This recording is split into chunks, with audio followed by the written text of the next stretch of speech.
By the third quarter, the vast majority of South Carolina fans here at Williams-Brice Stadium had already filtered out, so you know what that means. Another big win for the #1 Georgia Bulldogs, this one 48-7. Hey everybody, this is Sarah Spencer with the Atlanta Journal-Constitution, and this is Know Your Dogs. To help me break down this good old-fashioned beatdown, I'll be joined by Kirby Smart, Stetson Bennett, Brock Bowers, Jamon Dumas-Johnson, and my colleague, our Georgia beat writer, Chip Towers. So stay with us.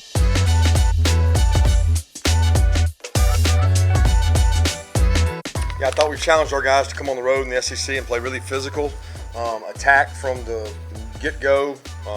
We talked about, not treading water when we come in here. We're coming in here to be the attacker and to hunt and not be hunted. And I thought our kids bought into that, and they wanted to get on it from the jump. They wanted to be physical from the jump. I thought we had some opportunistic stops on defense again. I thought our offense was explosive. I was most proud of the composure the kids showed.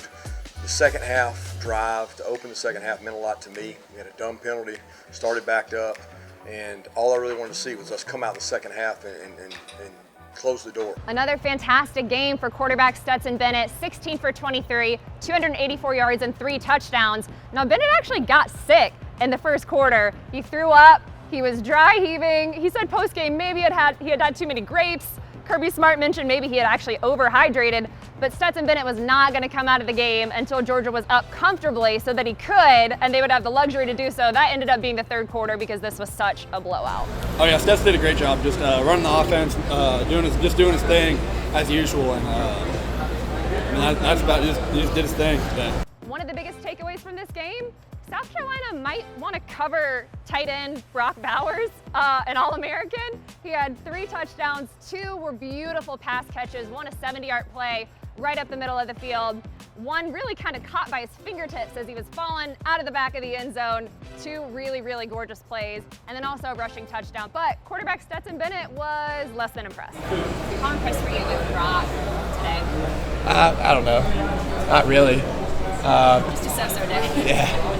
I mean, you saw him last year. I mean, he's Brock, He's a good player. With 2:11 to play, a 48-point lead, and mostly the backups in, this Georgia defense finally surrendered its first touchdown of the season. How dare they? But this Georgia team is still outscoring opponents 130-10 through its first 3 games and registered 3 interceptions. So a lot to take pride in there still.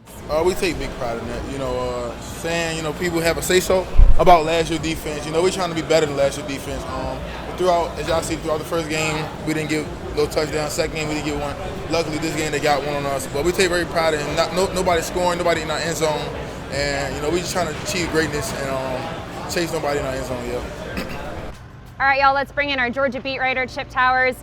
Chip, what do you make of this game by Stetson Bennett? He gets sick in the first quarter. We don't really know what's happening for a couple minutes there, but he stays in the game and ends up honestly having an excellent game. 3 touchdowns. It was a great day for him. Yeah, it was pretty crazy. In a lot of ways, you could say that Stetson Bennett got his Heisman moment because that's the kind of stuff, ESPN Sports Center. I don't know who got the shot, but he didn't throw up once. He actually threw up 2 times, and then he throws up a just perfectly placed ball to Brock Bowers. Perfect. That was perfectly done. And there was a lot of throw up going on here, and unbelievable day for Stetson Bennett though. Another 300-yard passing day basically. Brock Bowers and him had a lot of fun together, and he was able to overcome what they believe was just an overheated moment that resulted in another Georgia touchdown and a blowout victory.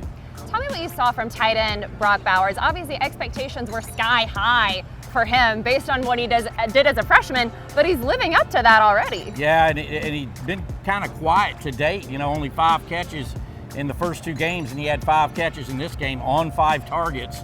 One of them a 78-yard touchdown that was very reminiscent of the one against Georgia Tech, where he outran everybody down the middle of the field. Just really an incredible effort by Brock Bowers. And, that was one of the things that Stetson was talking about. He said, it kind of makes it easy when you know you have a guy. He said he had a feeling that 19 was going to be open today, and he was going to be looking for him, and it was a good thing he did. Stetson mentioned actually post-game, I asked him, how impressed were you with that performance by Brock Bowers? And he was like, it's so-so. Yeah. Just a normal one for Mr. Brock Bowers. Let's switch to the other side of the field and talk about this Georgia defense. They finally gave up a touchdown. How dare they? Can't believe it. You're supposed to give up no touchdowns all season long. I mean, really, the backups were in. Yeah. It was, I mean, 3 interceptions. It was still a good day for this defense. Oh, it was a great day for the defense. In fact, I thought they were going to get the shutout when they got the interception late from Tresman Marshall, and then they came back down the field against the third-team defense. But you know what? Talking to Nolan Smith after the game, I mean, he was upset about it. Not upset with the number 3 defense. He said, no, they scored that on us. They scored that on all of us. And the theme of this defense is not in our end zone. That's what they say every year, every week. And so they scored. So it doesn't matter. It was late in the game. It was meaningless, all those kind of things. They didn't like giving up a touchdown. What do you make of how Georgia has just started this season? I mean, obviously the Oregon game was supposed to be close, it was supposed to be competitive. It didn't end up that way.